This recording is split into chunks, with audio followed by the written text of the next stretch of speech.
Halo semuanya, aku Akwan Muhammad.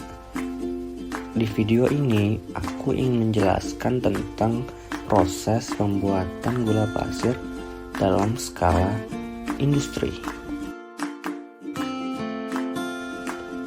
Teman-teman udah pasti tahu kan gula itu apa?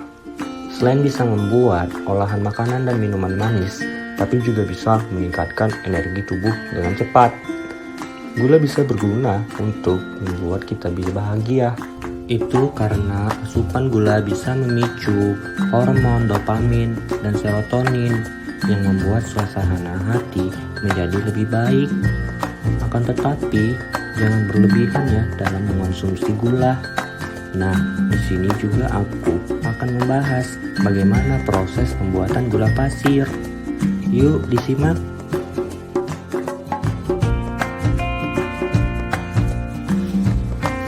Terdapat 6 tahap produksi gula pasir, yaitu langkah pertama dalam produksi gula adalah tahap penggilingan. Pada proses ini, tebu yang dicacah menggunakan alat pencacah tebu. Biasanya terdiri dari cane cutter dan hammer shredder atau kombinasi keduanya. Tebu diperah menghasilkan nira dan ampas. Nira inilah nanti mengandung gula dan diproses lebih lanjut di pemurnian. Kegunaan utama dari ampas adalah bahan bakar. Tahap selanjutnya adalah proses pemurnian. Proses ini bertujuan untuk menghilangkan kandungan kotoran dan bahan-bahan yang tidak termasuk gula. Dengan catatan gula reduksi maupun sukrosa jangan sampai rusak selama perlakuan. Yang dimaksud bukan gula adalah atom-atom yang nantinya menghambat pengkristalan dari sukrosa. Yang kedua, koloid yang menyebabkan sukarnya pengendapan serta penyaringan. Yang ketiga, zat warna yang mungkin terkandung dalam zat lain mungkin juga berikut seperti tanah dan sisa daun. Lalu, macam-macam proses pemurnian yang dilakukan pabrik gula di Indonesia antara lain. Yang pertama adalah proses devikasi. Tujuan proses devikasi adalah untuk membersihkan komponen-komponen bukan gula dan meningkatkan harkat kemurnian. Dan yang kedua, proses sulfitasi. Nah, nira yang telah tercampur masuk ke dalam tangki. Dalam proses ini terjadi penurunan pH menjadi 7 hingga 7,2. Lalu, sulfitasi ini dilakukan pada suhu 70 hingga 75 derajat Celcius. Penambahan SO2 tidak boleh berlebihan karena akan menyebabkan penurunan pH menjadi terlalu rendah. Langkah selanjutnya dalam proses pengolahan gula adalah penguapan. Penguapan dilakukan dalam bejana evaporator. Tujuan dari penguapan ini adalah untuk mengurangi kadar air yang terdapat pada nira encer agar diperoleh nira yang lebih kental dengan kekentalan 60 hingga 65% brick, dan juga untuk menaikkan konsentrasi dari nira mendekati konsentrasi jenuhnya. Proses evaporator merupakan proses yang melibatkan perpindahan panas dan perpindahan massa secara simultan. Produk yang dihasilkan dalam proses penguapan adalah nira kental.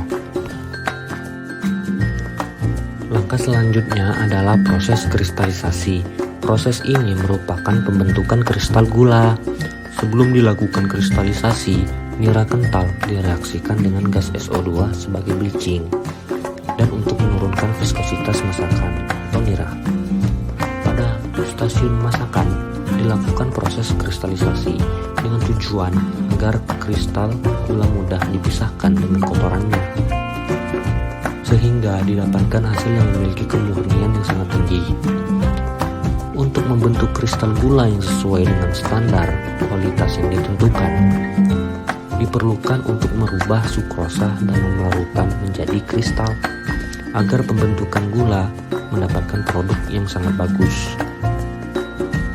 Setelah nira didinginkan, proses selanjutnya adalah pemisahan. Nah, proses pemisahan kristal gula ini dari larutannya menggunakan alat sentrifugal. Sistem kerjanya yaitu dengan menggunakan gaya sentrifugal, sehingga nira diputar atau larutan akan tersaring dan kristal gula tertinggal dalam putaran. Pada proses ini dihasilkan gula kristal dan tetes. Gula kristal didinginkan dan dikeringkan untuk menurunkan kadar airnya.